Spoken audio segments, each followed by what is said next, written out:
I'd like to welcome everyone to our latest community-to-community meeting from After the Fire, where we really like to listen to strategies and approaches and the real humans, real life stories for how we recover from wildfire. And our community foundations are so important to build the capacity and make things happen in our local areas, wherever we may be. And we've invited two wonderful leaders from Northern California to share how they do that work in Mendocino County and in the North Valley Community Foundation, which serves more than one county. We have Megan Barber Allende and Alexa Benson-Valavanis. And did I say that correctly? Good enough. I have the same issues with my last name, so I can relate.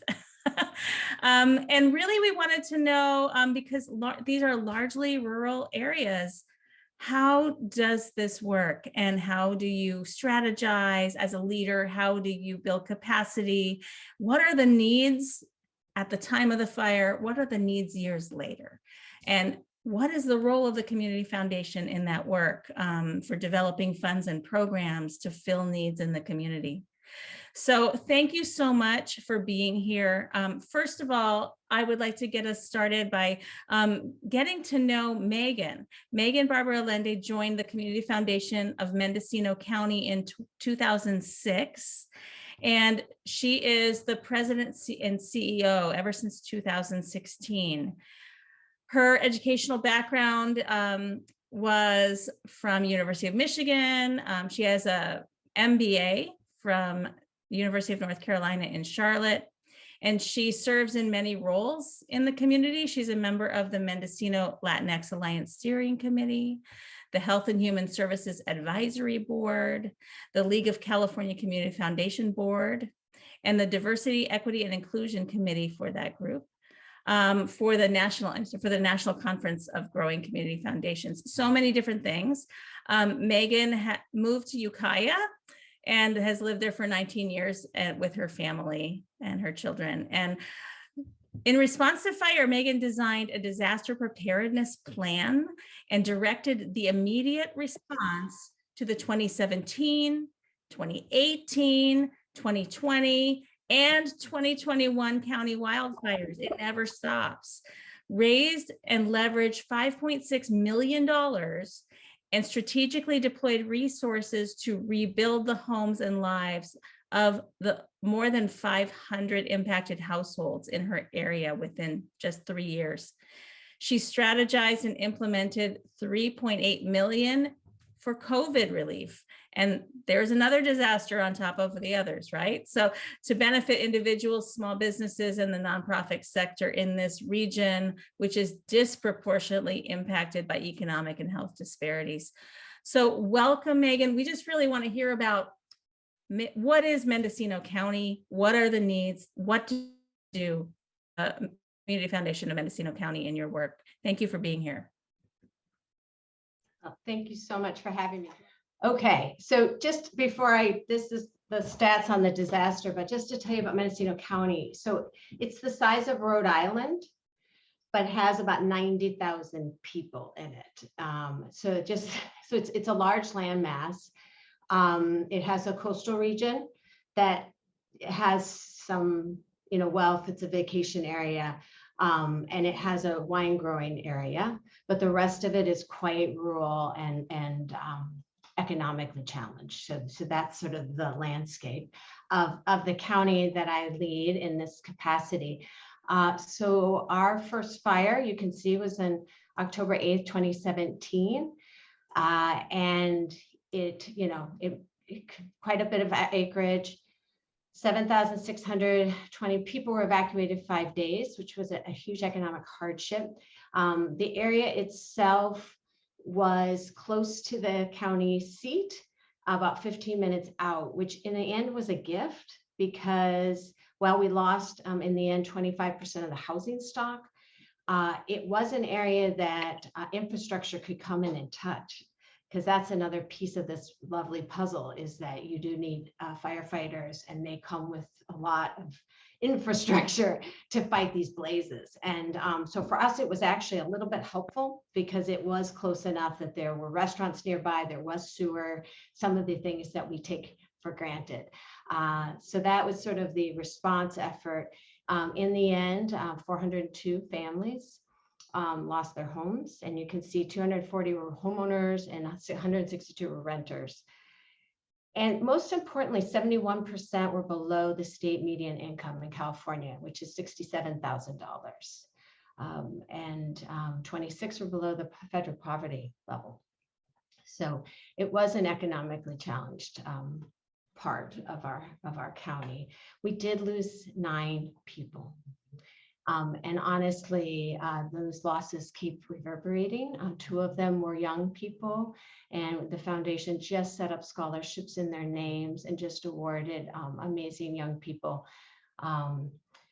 in celebration of these 2 lovely kids who, he would have graduated high school this year.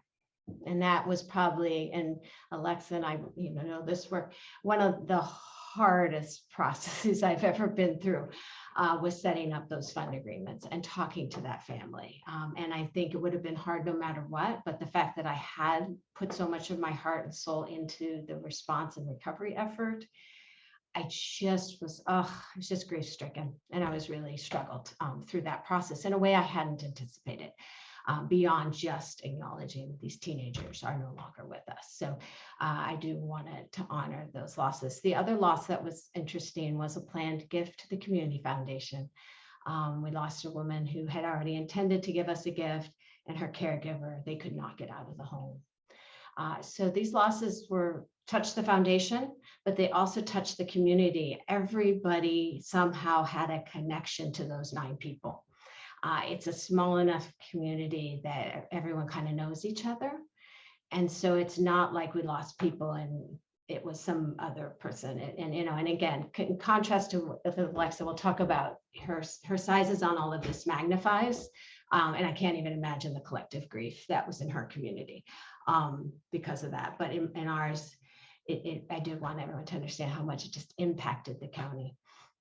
So we responded. Luckily, we were ready in the sense we had a disaster fund, but we were not ready for what it would look like when this started happening. Just insane. I had 2.5 FTEs. That's it. And we were trying to respond to this huge fire. It was an insane experience. And my neck hurt from being stuck on my phone with people calling me down to, I have a truckload of bras that we want to donate. And I'm trying to strategize what to do with the bras. I'm like, don't know how many people need bras. I have no idea what sizes they would need. And I'm like, and you want to donate them? Okay, what do I do? I got ballet tickets to the San Francisco Ballet, Nutcracker. And I'm thinking, the fire survivors lost their homes. I don't think they're thinking about going to the Nutcracker. But you're not going to say, well, no, we don't want those, right? So there was a lot of crazy calls and some that were just transformative, where somebody called and said, we want to give you a grant. What do you need it for? And I was able to think on my feet and make sure we got some support for the organization so that we could respond. So they were all over the board, but oh my God, my neck hurt. In the end, as she mentioned, it came in about 5.7 million that we raised and leveraged, because we also had community partners that we were working with who raised money. There were fundraisers that benefited fire survivors that we did not actually take the funds for, which I'll talk about why that was later. But that gives you kind of the picture. One of the decisions that I made at the time and I wasn't sure about ended up being one of my better ones, which was we did take a large corporate advised fund, an employer that spanned us in Sonoma County, because that's what's unique about this fire is it also was in Sonoma and Napa at the same time, wanted to do a large fund that they would match. They wanted to raise 400 and they would match it with 400,000. And we were trying to raise our own funds. And I'm like, should I take this? Because it's competing. In the end, they became a great grant making partner. And they allowed us because of the way they designed their fund to do things that our fund wasn't set up to do. And one lesson learned is our fund needs to be rewritten, but you know what you know when you start these things. And so they were luckily able to complement us, and we worked together beautifully. So I do want to acknowledge that. And it's Mendocino Forest Products, which is an important company, so they deserve recognition. So anyways, we went off and did what I imagine many of you are trying to do, which is create this sort of entity that runs the fire recovery process. And our colleagues, so we called it Rebuild Our Community, Mendocino Rock, off the national BOED model. Our colleagues at North Coast Opportunities have been responding in Lake County, which is the county to our right, for a number of years. So they had experience in fire recovery, and they had one of these. And luckily they gave us all the sort of guidelines and everything that went with it, because honestly, to have started from the ground up and tried to navigate that, it would have been a little much. I will be honest. You're just doing so many things at once that kind of system building, I don't know that we would have the capacity for. So the good news is we used theirs. We got it through pretty quickly through an entity that was made up of, I think in the end, 36 different organizations that came together to try to run this recovery effort. The Community Foundation ended up chairing it, along with our county of Mendocino and this North Coast Opportunities. We were like the three main officers, and then we had all these bodies underneath us. The other thing that was a moment of brilliance, and again, I don't know where they come from. You just kind of go, I'm sure Alexa has many of these too. You're just going so fast and furious, and you're just hoping you're making the right decisions. But one of them that I made was, I thought we need a project manager, because I was happy to chair it, but I didn't want to project manage it. And because I'm project manager by training, my mind goes there. So at least I thought about that. And I was able to get a funder willing to give me a 3-year position. So I was able to go out and hire a part-time program project manager for 3 years. And thank God, because these entities require somebody who's in charge of them, who's making sure everybody's doing everything, and there's communication between the various pieces. And that was awesome, because it was quite a big entity. And again, this is a small fire compared to some others that have happened since. So the successes, the things that I thought would be fair, good to share out, was that infrastructure.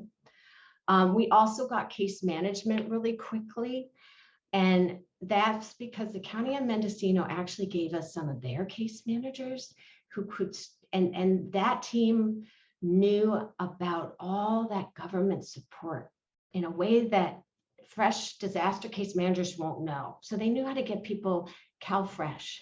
They knew how to help people who had been living in circumstances that allowed them to live with very little rent. They were like on a person's property in a pop-up trailer truck thing and paying a couple $100.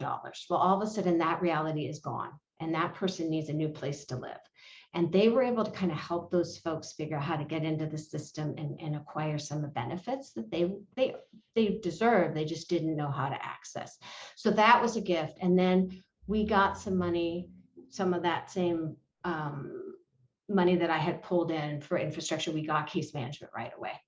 And we didn't have to wait, as sometimes you have to wait for the big guys, as we call them, to come in and provide case management. So we had our own case managers there right at that beginning point when we were in the relief phase. So that for us was a success. And those guys carried us through the entire process and were such gifts. We could not have done it without them. And so what else? You probably have read the screen by now. So I'll just focus in on the issues around the different kinds of grant making, because that was one of Pamela's questions. So we started off, we just did some relief, which was just people who had been evacuated could get gift cards. And then folks who filled out a simple application were able to get a couple $1,000s in just relief money. They could use it however they wanted. Some came from Redwood Credit Union, who had also done a competing fundraising activity. They provided funds, we matched them, and I think we gave every family $2,000 to just kind of get on their feet. And then we went into a phase which we called the critical needs phase. And we let, I look back now and I'm like, wow, that was really good grant making. We did try to listen a lot to what we were hearing from the case management team. And they were saying, you know what, people need power poles. They couldn't get back on their properties in a temporary setting, like a motorhome or something like that, unless they had a new power pole that their power could get access to, because the county was letting them go on their properties, but they needed the power poles, and the power poles costs, I can't remember, $4,000 or something. So we did a little power pole program where anybody who needed a power pole could write a little something and got assistance for a power pole. And what was really neat is that we wanted most survivors to have some support from their community, but we did want it eventually to be needs-based as far as who would get the larger amounts. So this gave a point where many people could access that, that might have been all they ever needed. After that, insurance came in and provided, and they made their way to recovery kind of on their own journey. But that was sort of one of the initial access points. We did other things then. We did tools for people who lost their tools, who couldn't go to work. So we added tools in, like work-related things, if they had a vehicle that burnt and there was no insurance, so it was those kinds of things. It was just what to get them on the road to recovery. We called it the barriers to recovery. So it was that very first phase, because we didn't want people to get stuck. So that was that. Our lovely friends at Mendocino Forest Products, they allowed us to do some interesting grant making for senior respite, animal habitats. We hadn't included animals in our disaster fund, so the animals were not being cared for. So they allowed animal habitats. And I will tell you, we did things for 4-H kids who just needed their pen to do their summer project of their pig or whatever they were doing. So animal habitats. Of course, we did at this phase a lot of rental assistance because our renters need to get into new rentals. We had a 1% vacancy rate, so it was not easy to find a rental. Many people didn't have first and last month's rent, and folks also in this area, because it was a lower priced area that we lost, they had to come into a higher priced area. So there was some need to just help people get over the hump of a couple months. And so we allowed that to work, and also use some money from our county that they accessed through another source for that. But again, we were doing a lot of collaborative funding. That was a lot of our goals along the way. So that was sort of this phase, and its phase went on for quite a while. And then we moved from this back into sort of what we called the large housing grants. And that was where people could get more sizable amounts. And this we had, you can see I wrote, there's an approach to equity and vulnerability. We did use a vulnerability index, and our county team helped us develop that. They luckily had the expertise, so that when we had an unmet needs committee come together with various funders, and we would look at a case, we could all look at a number and go, okay, this one fits, in this parameter for these various vulnerability points. And so that was really, really helpful because again, a small community, you really are trying to really work around judgments and perceptions and some things that can come up. So we needed to make sure that was done in a way that was fair and transparent. So anyway, so I think that gives you a little sense of how we went about the grant making phases. The piece that was going on kind of with all this that still kind of throws me for a loop is we knew we were going to have people that were never going to get back on their properties. They did not have any insurance. They had the land, they didn't have the insurance, and they had no resources. So there was this need to have a way to build for folks who had no other way to rebuild. So we were also doing a tangential process of trying to work with all volunteer organizations that help build homes by bringing people in. And so we had one that was kind of a local one that we've been having in Lake County that was kind of guiding our process. They didn't have the capacity they originally told us they would have. And so we realized that you can't put all your eggs in one basket. That's one of our lessons. I'll go into the lessons and tell you a little more about that.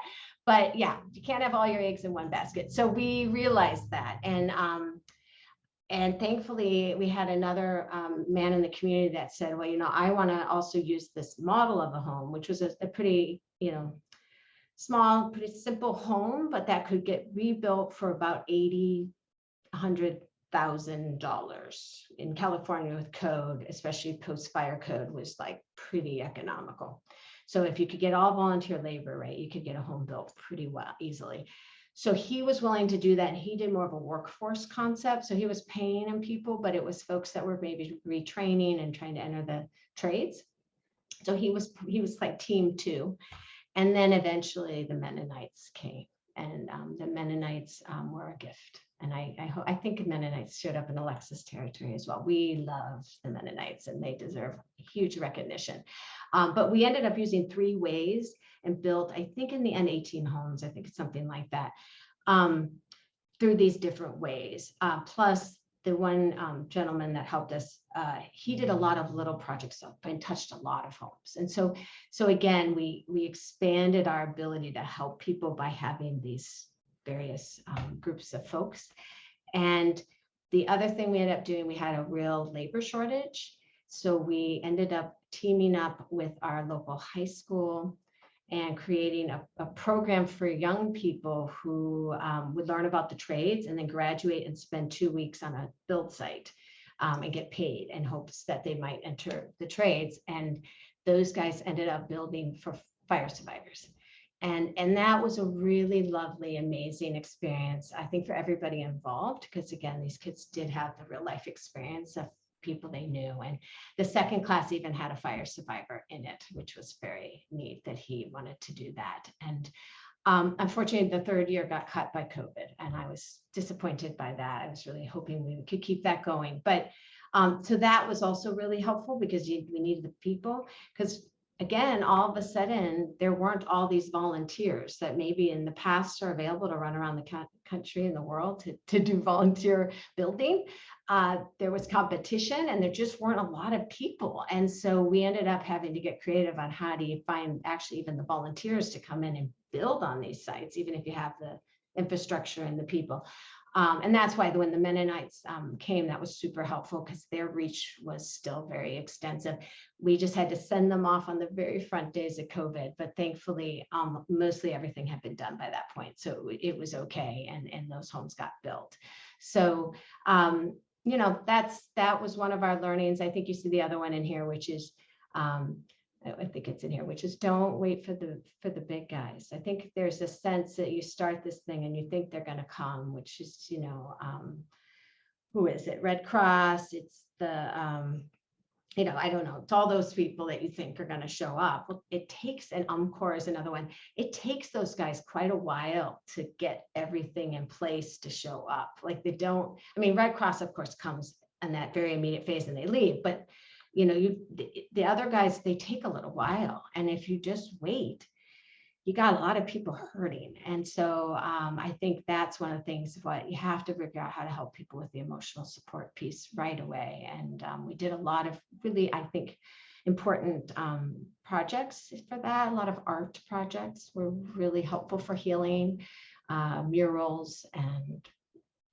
shows, narrative shows where people told their stories, healing events for the community, because, it just has to happen. And then anniversary acknowledgements, and trying to make sure we did some gatherings at each year mark to help folks. And we just did another one where they tried to bring all the years of all the fire survivors together to help the early ones maybe support these more recent ones. And, because it's just a long journey. And I mean, Pamela knows it personally, but it's a long journey. So, so I think that was another one.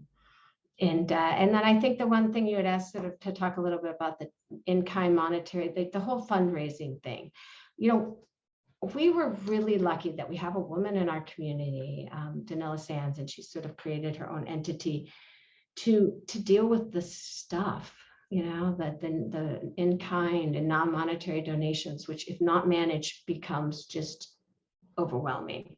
And it's her personal passion. She's super good at it. And she created a little storefront, got that donated, got insane amount of things donated, and was willing to manage all that and then work with the fire survivors and help them get the toilet paper they needed and the gas card and the this and this.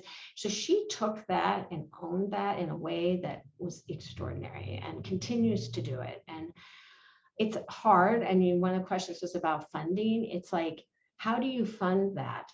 But you don't want to start it up every single time. You want to keep it going, but it's a hard one to keep funding in the times when you don't have the fires.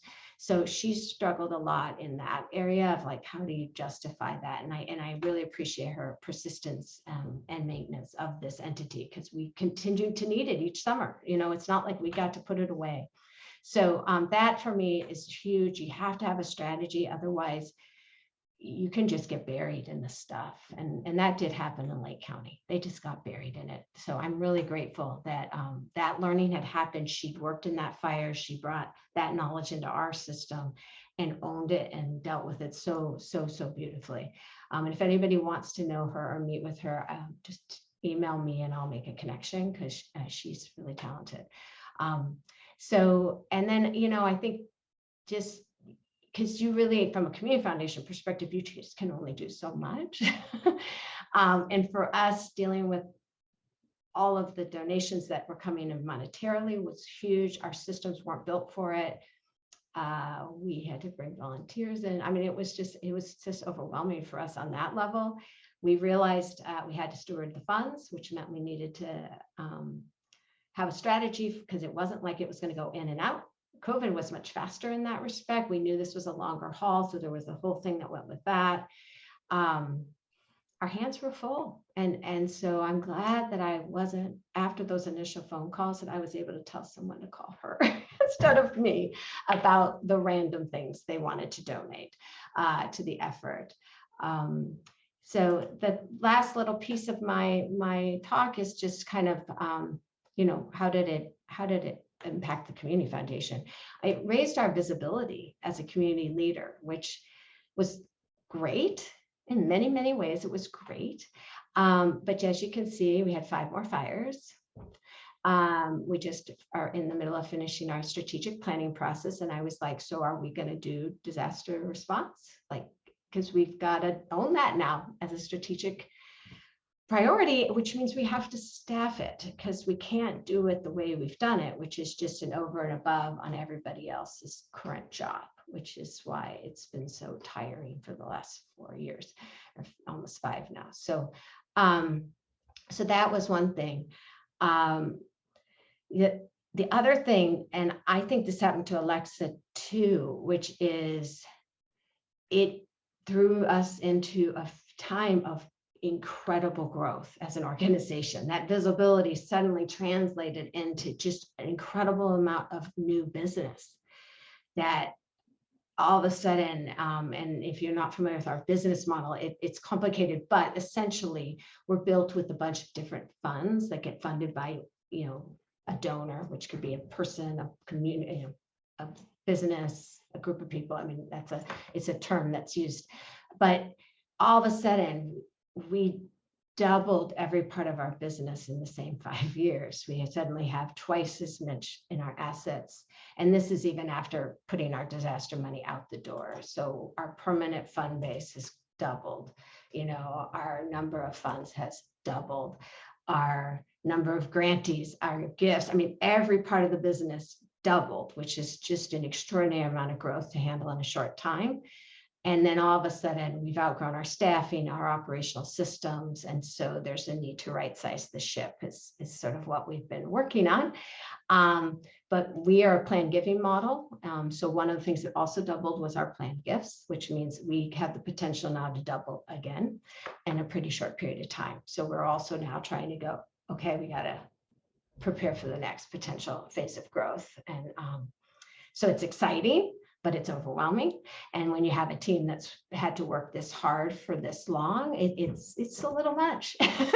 So, I have to tread lightly with what the next strategic plan is going to ask of us, because everyone's a little like, right. And so that's the other question, is how do you handle the burnout? And it's real. It's really real.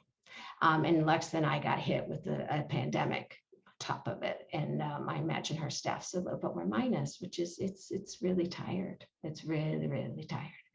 And we're going into another fire season, and another drought season. So it's not like I do a little la, la, la, and the real truth is that I will be anxious every day, starting probably August 1st through the rains until November. And I got my last one in Hopkins, I think was about September of last year. And so, it's just really, really hard. These small fires, I know you wanted me to just mention about the small fires. These were harder.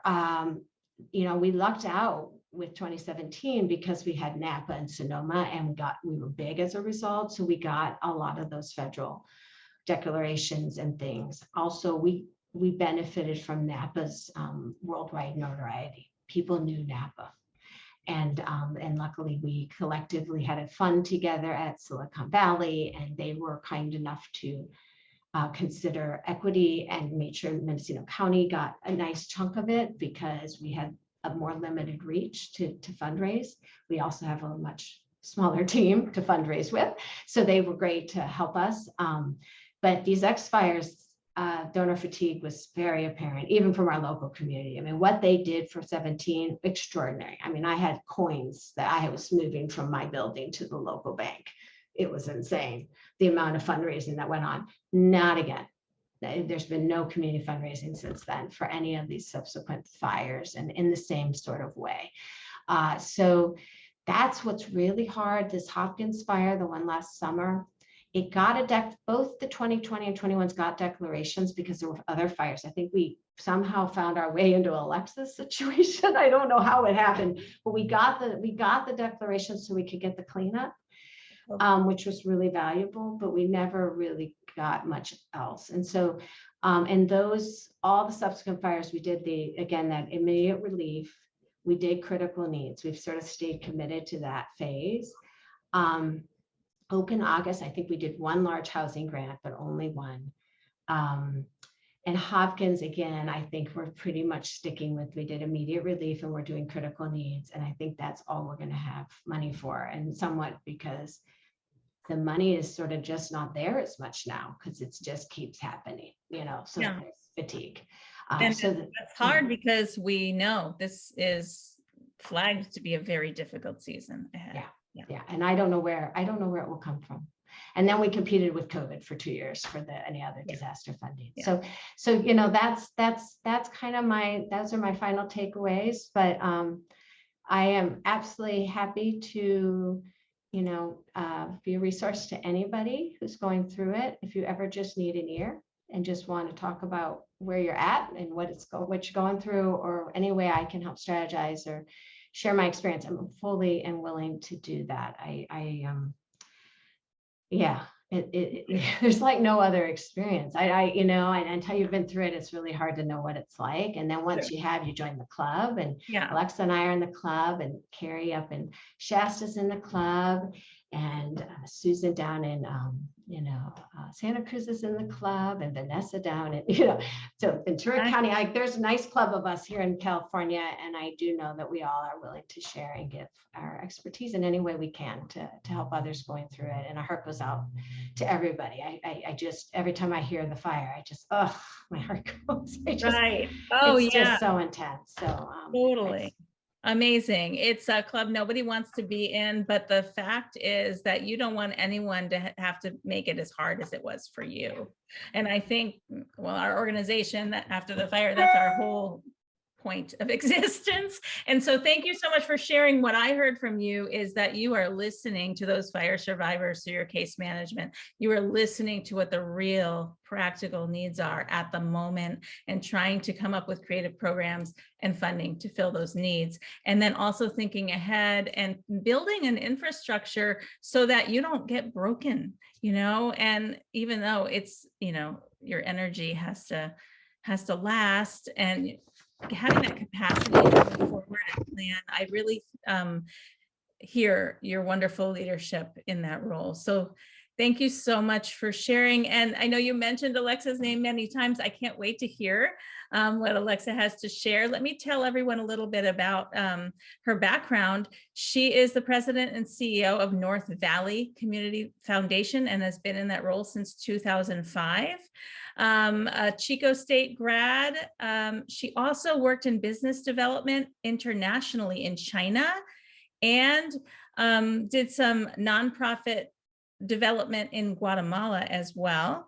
She's been at North Valley since 2005, and she engineered a new business model mobilizing social entrepreneurs and philanthropists locally and around the globe. And under her leadership, the foundation has grown from serving 12 clients to more than 500, engaging tens of thousands of donors, generating revenue of more than 152 million, while reinvesting nearly 100 million to causes in Northern California, the US, and throughout the world.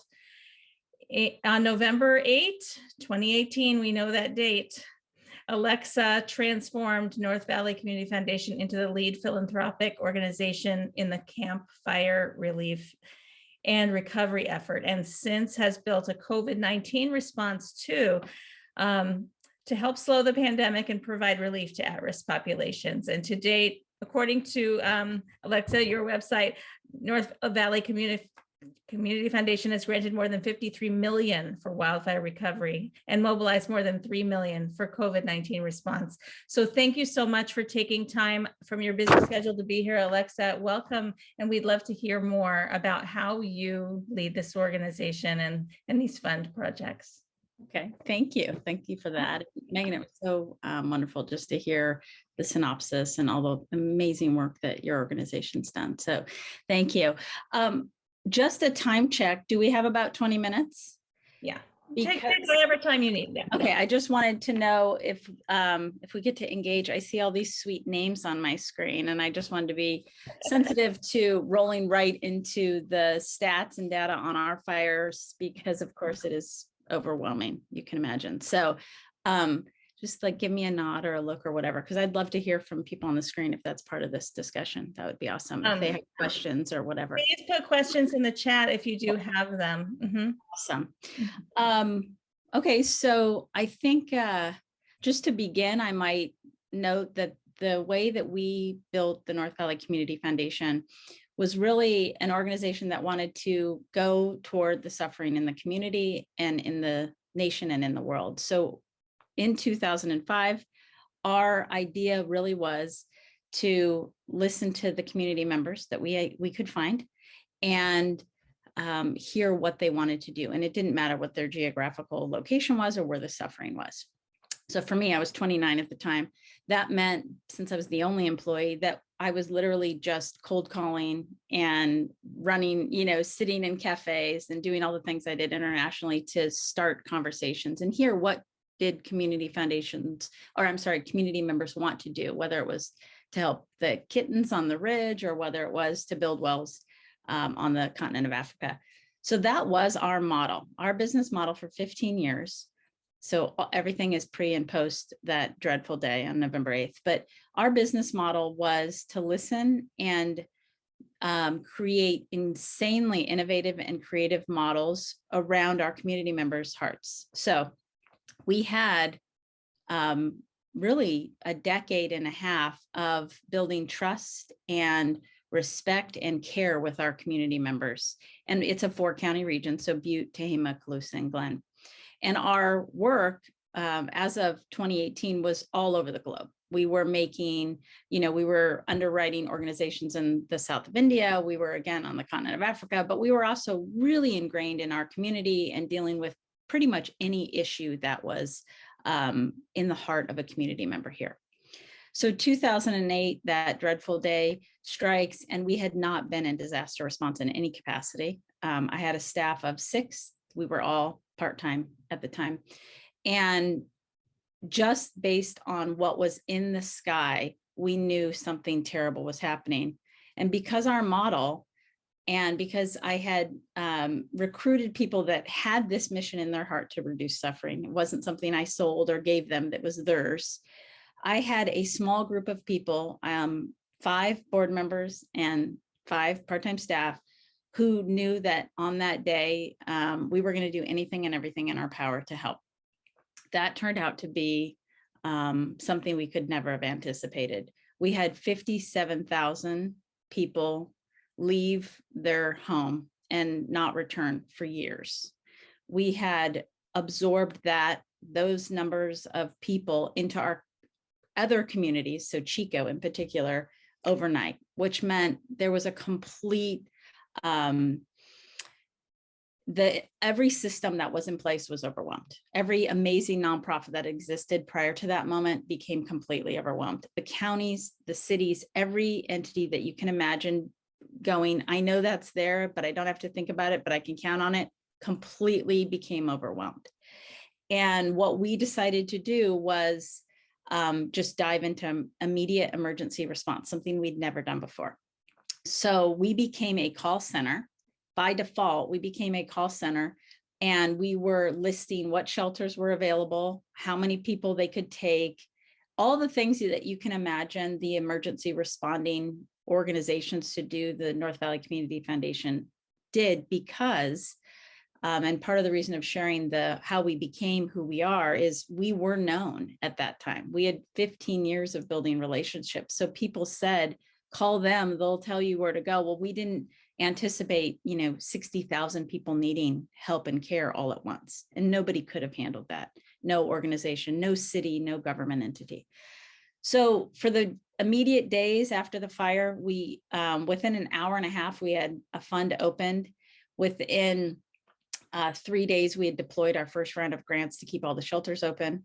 We had, thousands of phone calls where we were just literally helping shepherd people to the resources that might help them. And by the time they got to that resource was not available. So the magnitude of it is overwhelming. And really, I do want to kind of keep it brief, because for so many reasons, it's just something that I'm grateful most people on earth won't have to endure.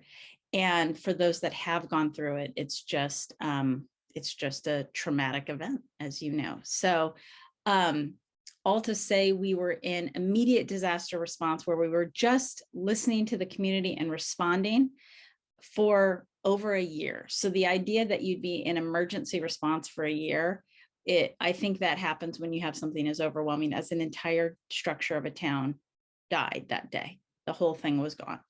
Nobody could return. We had FEMA, bless their hearts, coming in with playbooks for wind and water.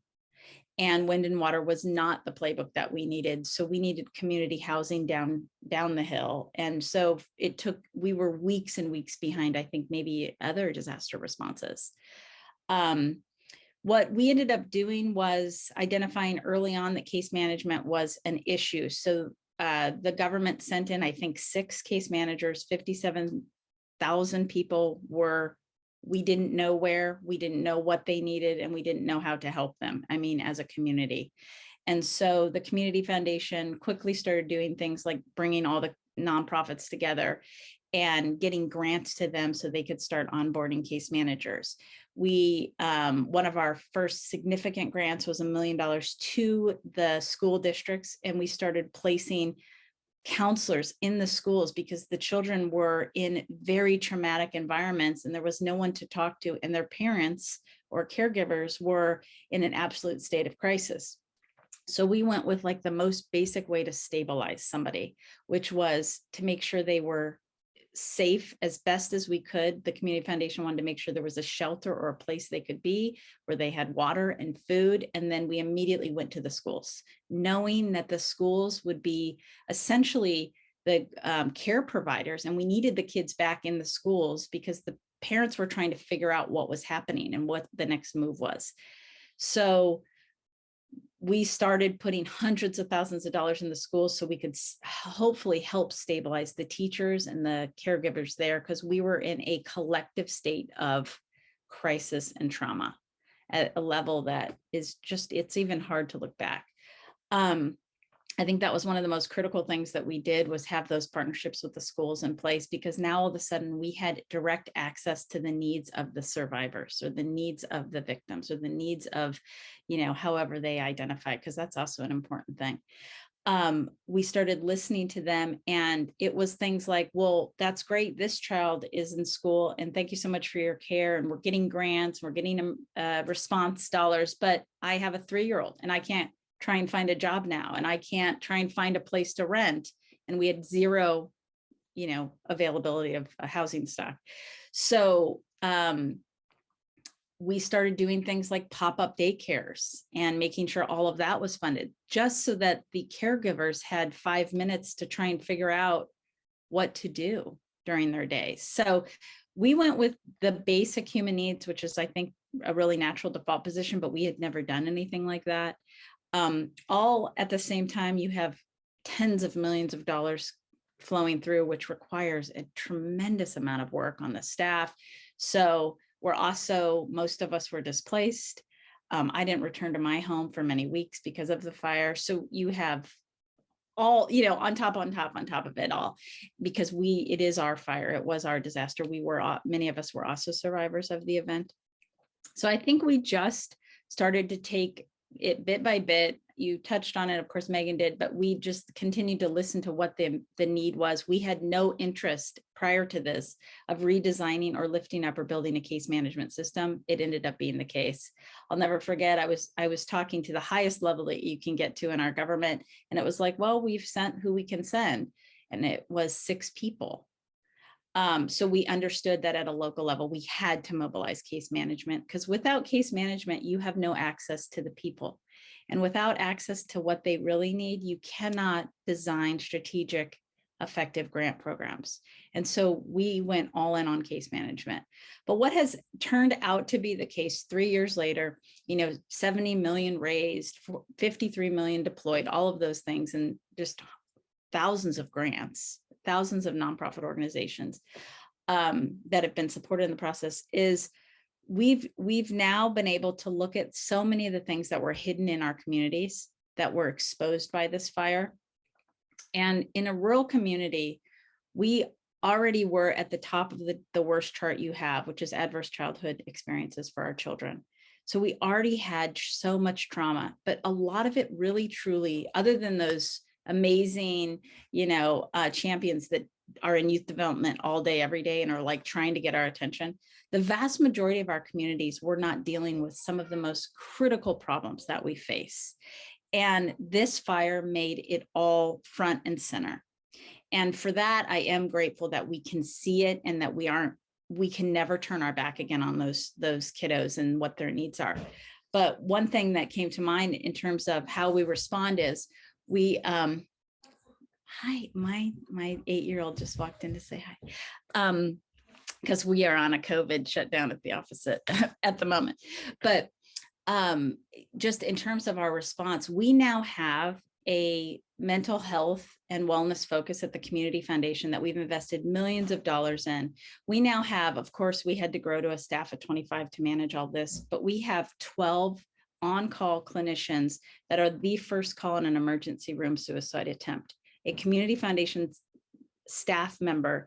We have built out programs that, if you had told me or asked me, how are we going to reduce suffering in the world? I would have said, we're just going to wrap a program around each heart I get to meet. But what we learned with the unveiling or the exposure to all of these hurts in our world around us is that the Community Foundation had to do things that nobody else could do. We went to all the nonprofit providers and said, you're in this space. We need on-call folks that can respond to families when their children are suffering. And we could not get the traction we needed, so we built it. So 3 years after the Camp Fire, the fact that right now we have a Thrive program that is literally one of the first calls that families have when they have unfortunately lost a loved one to suicide, or if there has been an attempt, or if there's ideation. We are now in a proactive space to help save lives. And all of that has come from these terrible events that humans endure. And I think what I'm most proud of, and I'm happy to get into any of the logistics and how it works, but I'm just most proud of the team I had that was willing to say, okay, we will, okay, if that's what we need to do, with their, and their mask on and complete exhaustion. And what's come from it is complete structural changes in our region. So if you talk to like a community like Paradise, they will say that we stabilized them when they were all in a fire. We literally became the financial resource for them for stuff that only government did prior to November 8th. All of a sudden, the Community Foundation was paying a $29,000 grant so they could leverage what turned out to be $300 million in federal dollars. But there was no structure in place to do it. So radical innovation, radical risk tolerance, complete servant mentality for reducing suffering, and the one person you can see that day, the one person you can talk to. I mean, my team listened to the most horrific calls you can ever receive. A family in absolute crisis. The amount of deaths was, it's just unbearable, what the pain was that people went through. And yet we, as they use the Phoenix as the metaphor there, that we are seeing the return. We've built hundreds, the Community Foundation got into housing. We've built hundreds of homes. I mean, on and on and on. I'm happy to share any bit, a little bit more, but I'm heartened by what we went through because we were able to leverage it we're now in drought response, we're now in COVID response.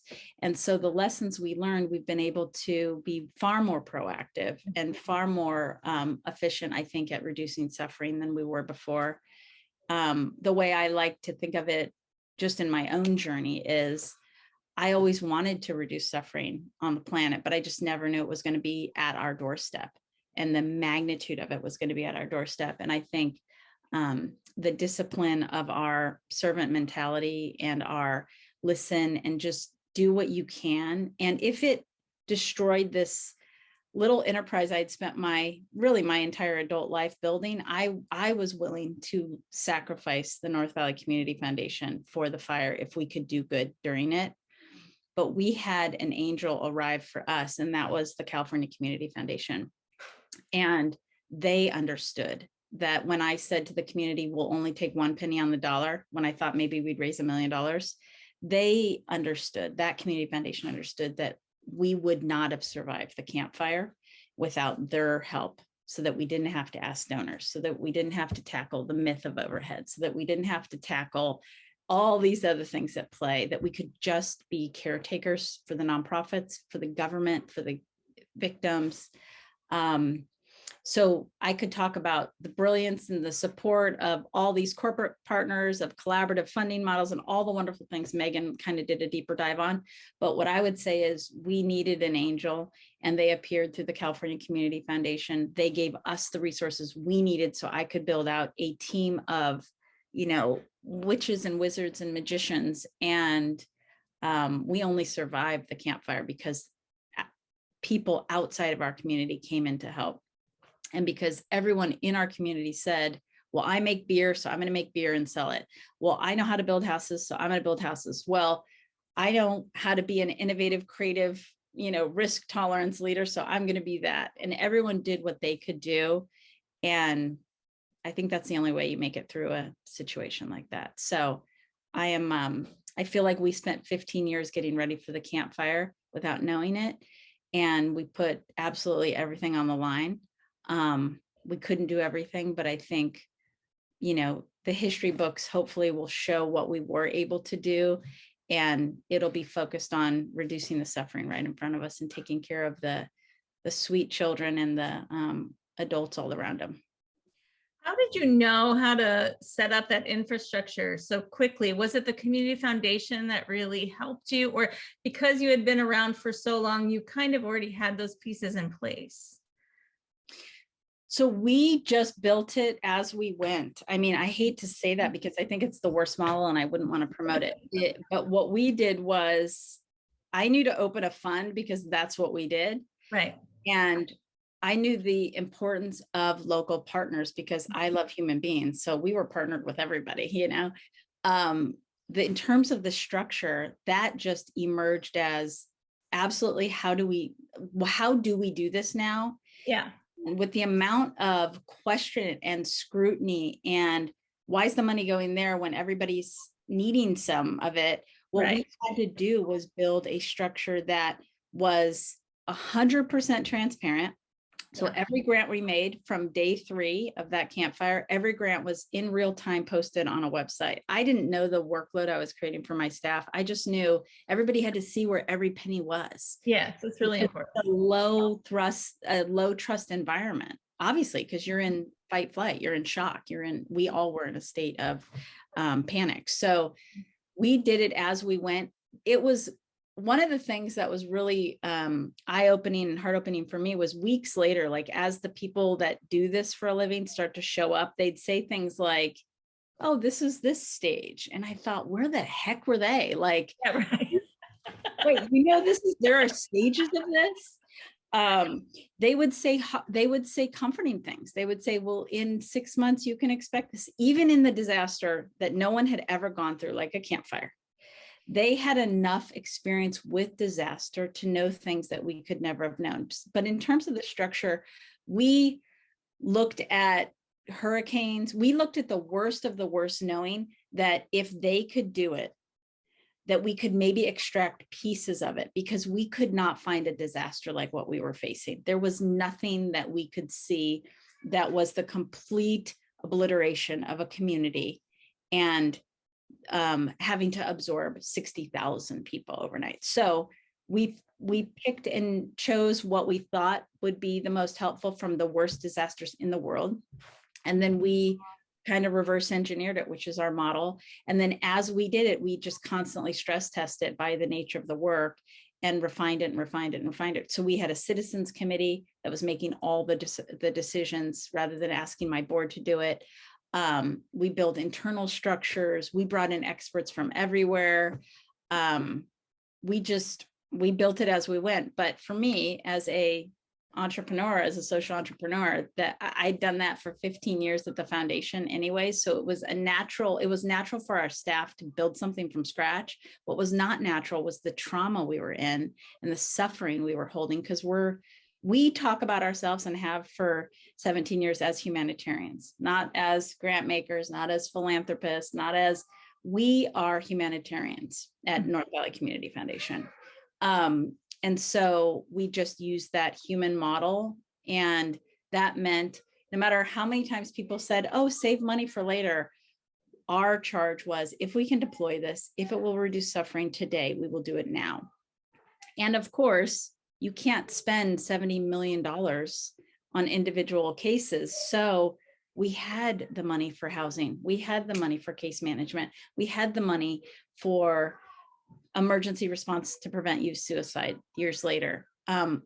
Scarcity is just, to me, that whole concept is not something I ascribe to. So I believe money is available and is there, and we can talk about that on another topic another day. But what I think people need to see is that you're actually doing the work they want. Yeah. And then the money flows right there. That's amazing. Always centering on the humanity. And the thing you mentioned earlier about your Thrive program and coming to the mental health supports that you've developed. I often think with the COVID pandemic and the very widespread use of the word resilience now around the world, which we as fire survivors were using that word quite a bit. Now I feel like others understand a bit about having to think differently about everything, because the world is still going through COVID. And I applaud your ability to just mobilize and put humans right at the center of it. And the same thing for Megan too, and meet those human needs at the moment they're needed. So that's impressive, and that's rooted in your values. So I just wanted to applaud that and thank you for doing that work. We're up to the top of the hour. I know a couple of our friends from Oregon have had to pop off, but I really valued this conversation. Thank you so much. Please reach out to us if you need to get in touch with either Megan or Alexa. They're wonderful people, and their organizations have great wealth of knowledge and experience to share. And we will post this recording for those who would like to watch it later. Thank you so much for taking the time and being leaders with huge hearts at this time. And as we look forward to another difficult time with the drought and the threat of fire, let's all take care of our own hearts as well as we go forward, so we have the energy to do this work. Thank you.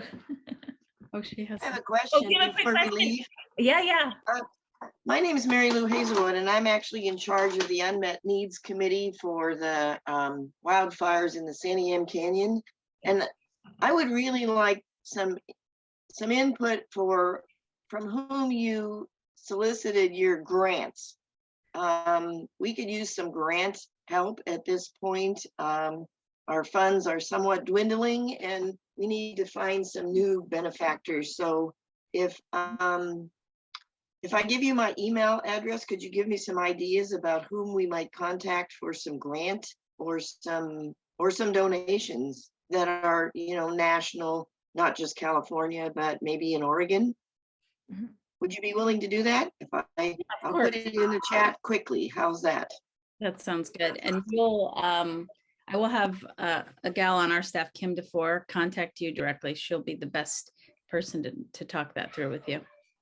That's great. San Diego Canyon was a beautiful rural area that was part of that Labor Day complex fires in Oregon, and they are working so hard to bring back their area and have great talent, but they do need more support in this area. So I will make sure everyone has your Yeah, and Mary Lou, do you have a community foundation near you? I don't know Oregon's landscape at all. Well, we actually started our own foundation. So we have the San Diego Canyon Wildfire Relief Fund. And so far it's raised $4.3 or so million in that particular fund. And we've received some grants from the Oregon Community Foundation and some other funders. But we could use some additional funding. So that would be great. And thank you again for your presentation. It's very helpful. Nice to meet you all on Zoom. Yeah, absolutely. Yeah, we're all in this together. Thank you. Any other questions before we leave? Shout out to Tanny Swisher and her work with disaster case management. That was centralized in both of your presentations, and Tanny runs that up in San Diego Canyon as well and knows about those immediate needs every day. Thank you, and thanks for your guys' support so much. And I echo everything Mary Lou said as well. Like that's for both for survivor relief, and then also for continued staffing, because we know that doesn't end after 2 years, the need. So no, exactly, it doesn't. Especially what we learned is the ones that are still on the case after 2 years are the toughest ones. And they take a lot longer. And for us, they were like, I thought Alexis so beautifully put, they were folks that were struggling before the fire even happened, right? They had traumas, they had all this stuff. And then you threw the hardest thing a human could be asked to handle on that person. They're not going to make it through a process in a year or two. It's absolutely. And and forever. because we've had COVID with us the entire, holding our hand through the entire process.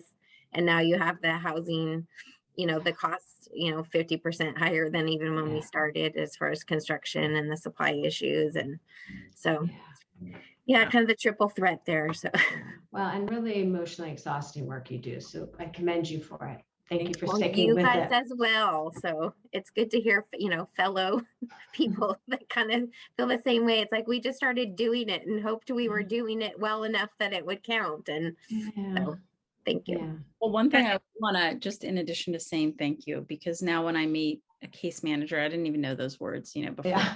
But now that I know, it's like when I would meet a nurse or a preschool teacher, you just want to like wrap your arms around Yeah. society. We value them so deeply. It seems like Yeah.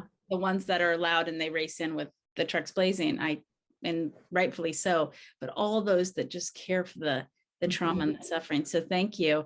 And also we started 2 years ago a Heal the Healers Summit. And I just wanted to invite you and anybody on the ground. It's days that we're just pouring resources in, bringing in people from all over the world to talk to our healers and provide, it's virtual, to provide resources to them, trainings, all sorts of ways, because on top of what they're doing, the secondary trauma that we're now seeing absolute burnout, which is so sad and traumatic that we've asked so much of these people. They gave it and gave and gave and gave without realizing what it was doing to them. Yeah. So now we've got a whole nother crisis on our hands with that. So I'll just say we're here. Please email that. You gave me shivers, Alexa. I'm like, Yes. oh, we need that. So we'd love to come if you'll let us. Of course. Yeah. It's free for everybody. You want us to put quickly, I can do it quickly. I think just like our contact info in the chat. I know Pamela, you have ours, I but think Pamela can help us Sure. out, right? I'll connect you. okay. Yeah, and Pamela, I was just thinking when Alexa was speaking, and thank you, Alexa. I admire you so deeply. Do not know how you're standing, girl. Do not. But it'd be really interesting, Pamela, at some point to do some series or some on trauma and in secondary trauma and this whole concept, because these communities were already traumatized, but then you threw COVID on top of that. And there's so much triggering every year when we get more smoke and fires. And I just feel like it's a really important topic that Alexa clearly could be a great speaker on. I will not say I have special expertise. I just live it. But I do feel like there's a lot of us that could benefit with the sort of throw of COVID on top. Yeah. And I don't know if that's in your bailiwick or not, but I would love to. It's honestly a very, very close topic to my heart, because before the fire, I was doing advocacy work for ACEs. 3 days before my fire, I held a town hall for ACEs legislation. And then I went to a 2-day training for social and emotional needs in the classroom. I was a public school teacher at the time. Then after the fire, I got involved with a initiative called the Sonoma Community Resilience Collaborative. And we did a train the trainer program, trained 200 people in the community to lead small groups in doing mind-body skills for PTSD, the effects of PTSD. It is something that is near and dear to my own heart. And I have a daughter who, before our fire, had severe anxiety and suicide ideation. I talk about it, and she talks about it, because we want people to realize that there's a lot we need to be able to be more intelligent about caring for our mind and our bodies, and feeling how stress and trauma make real impact on our ability to be healthy and to actually be part of a healthy society as well, and resilience. So I'm absolutely committed to that personally, and also our organization too. So yes, absolutely. I would love to do more with that.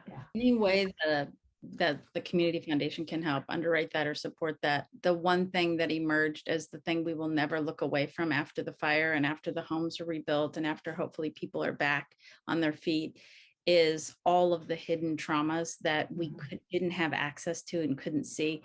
Now, I will say, I love you. What you've said you've done and did prior to your own disaster, that is just incredible work. And I know there are people doing that in every community, but the vast majority of us are not accepting what's happening.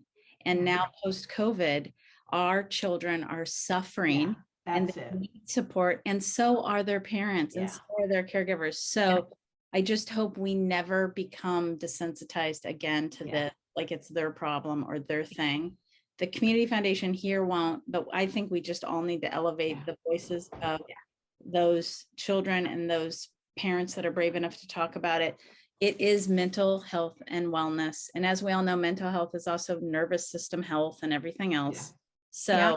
we're Yeah. committed to that journey with After the Fire for sure. Thank you. Excellent. Well, Yeah, thank you, Pamela. That makes me yeah. feel encouraged because, you know, and you, 'cause I forgot you were in so many counties, you know this, but we, and I think Alexa does too, we do an abundance of scholarships as part of our work. And so you're seeing, I don't know how your young people look this year, but you're seeing it now, you're seeing it. And Oh, it's yeah. not going to go away in a year. And No. I'm not just talking COVID. It's like these particular groups of kids now have stayed in this Yes. state of hypervigilance Well, and for a lot of COVID years.